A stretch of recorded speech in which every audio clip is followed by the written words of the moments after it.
Hey there, Grumpy Old Fart here.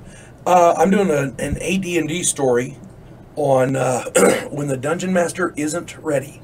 But before I get into it, I'm gonna mention a few things here.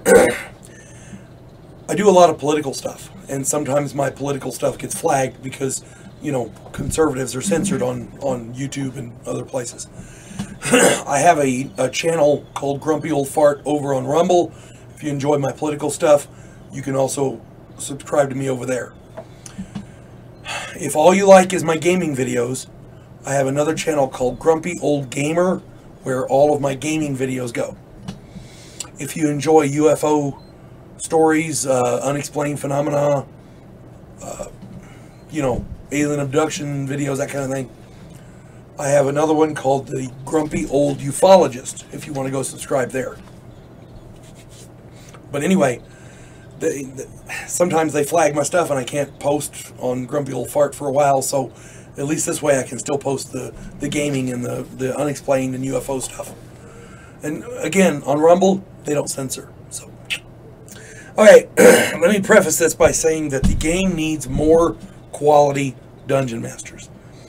If you've been playing a while and feel that you have a working knowledge of the rules and at least know where to look stuff up, you know, in case you get, you know, cornered or whatever, then by all means jump in with both feet. Just a few things to remember. This is just some advice from an old hack gamer. Dungeon master, running a game, dungeon mastering is kind of like life. There's always something more to learn. I still learn stuff. I've been running Advanced Dungeons and Dragons since 1979, since 1980, and I still learn stuff. Listen to your players. They can teach you more, even through their own ignorance, than any book can. Don't be afraid to ask questions, especially if it's something you don't understand. The only stupid question is one you don't ask. Don't be afraid to look something up. Just don't bog the game down doing it. When in doubt, improvise. You can always research it later and explain it to your players. Improvising can be really good. The moment you think you know everything is the moment you need to pause running games and go find one to play in. You'll be surprised at how enlightening playing in someone else's game can be. When in doubt, bullshit your way through. Because, you know, it helps. Read books on the subject matter in your game. Rule books can only take you so far. If you're dealing with a grand game dealing with gods and heroes and like that, read books on mythology.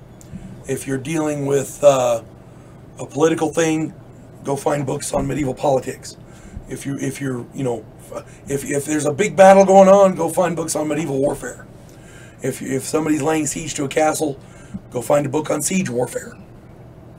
Rule books are great, but they can only take you so far. And the main topic, the main thing you have to remember if you're going to run a game, consistency, consistency, consistency. The rule that applied yesterday has to apply today, and it has to apply equally to everybody. Okay? Now, on with the gist of this. I've been playing since 1976, and I've been running since 1979, 1980. This is just advice from an old hack. I was invited to play in a game years ago.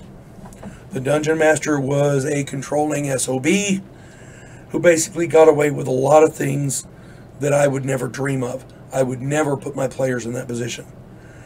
And giving a few examples of this, my light riding horse cost me 150,000 gold pieces.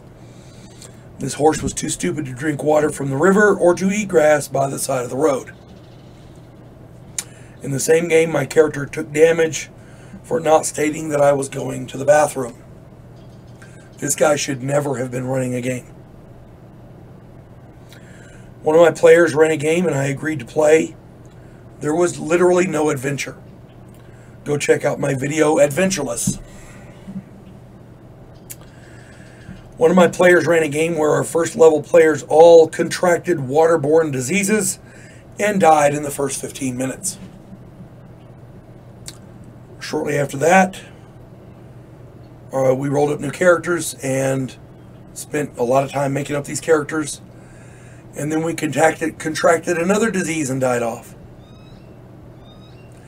At that point, we said, if this is all it's going to be, we're not going to play.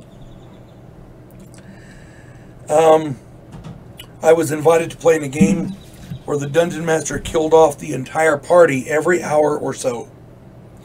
And this wasn't through disease. This was through, you know, overpowered monsters. Villains would show up and hack us to death. And, you know, stuff we couldn't avoid. The players basically got tired of it. You want to match the challenge with the players and their characters. A number of times I would be playing in a game where nobody was having fun. The dungeon master was arguing constantly with the players. Invariably, another player, or several of them, would beg me to take over the game. That's happened a number of times. And I hesitate to do that because I try to give other dungeon masters their due, but sometimes it's a necessity. What all this boils down to is that players should not be hesitant to step down as a dungeon master if they aren't ready. Good players can tell, and you don't have to listen to the players across the table to know. You should be able to tell when you're not ready. And you know, the game needs players, the game needs dungeon masters. But I recommend getting some experience under your belt before you try the latter. Playing is fun. Enjoy that for a while. The knowledge will come. All right. You folks have a good day. God bless one and all.